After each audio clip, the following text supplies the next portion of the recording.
আমার মেয়ের রূপ নেই, কিন্তু ও খুব ভালো মেয়ে। রান্না বান্না, সেলাই, ঘরের কাজ সব পারে। আমার মেয়ে বলে বলছি না, এই তল্লাটে ওর মতো মেয়ে খুঁজে পাবেন না একদম। যাকে যাক, কথাবার্তা যখন হয়েই গেল তাহলে বাকি কথা সেরে নিলেই হয়। ঠিক আছে, সে না হয় আমরা তোমাকে পরে জানিয়ে দেবো জামাই। দেখুন, শুধু আপনার জামাই অনুরোধ করলো বলেই কিন্তু আমরা এই বিয়েতে রাজি হলাম। আর ব্যাপারটা আমরা বেশি দেরি করতেও চাই না। না না, আপনারা যেমন চাইছেন ঠিক তেমনটাই হবে। ব্যাস, সব ফাইনাল। এবার দিন একটু মিষ্টি মুখ করে নিন।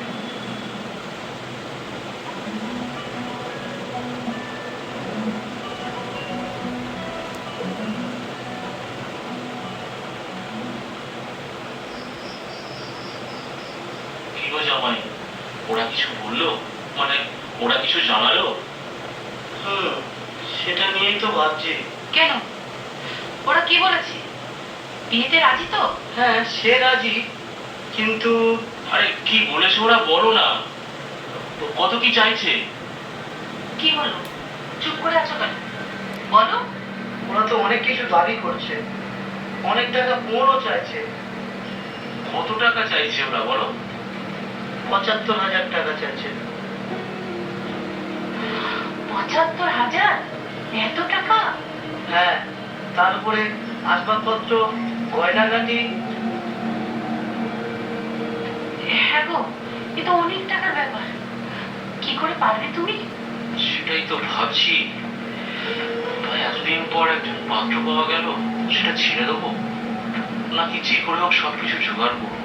দেখো, যেখানে বিয়ে ঠিক হোক না কেন, তারা টাকা পয়সার জন্য রাজি হবে, তোমার মেয়েকে দেখে নয়। বাবা, আর মেরে না দিলেই নয়। আমার রূপ নেই, গুণ নেই, বেকার এত টাকা খরচ করে কি লাভ? তুই আবার এসবের মধ্যে এলি কেন? আমরা তো কথা বলছি নাকি? আমি সব শুনেছি বাবা। আমি তোমার অবস্থার কথা জানি। দিদির বিয়ে দিতে গিয়ে তোমার সব শেষ হয়ে গেছে। তোকে ওসব নিয়ে ভাবতে হবে না, কিছু না কিছু একটা ব্যবস্থা ঠিক হয়ে যাবে। বাবা, কি আছে যদি আমি এই বাড়িতে থাকি? আমি না হয় কোনো কাজ করে নিজের খরচ চালিয়ে নেবো। নাইবা বিয়ে দিলে আমার। বুঝতে পারছিস না মা, বাড়িতে যদি একটা আইবুড়ো মেয়ে থাকে তাহলে চারটে লোকের কথা বলতে ছাড়ে না। তাহলে নিজেকে শেষ করে দেবে, লোকে কি বলবে এই ভেবে?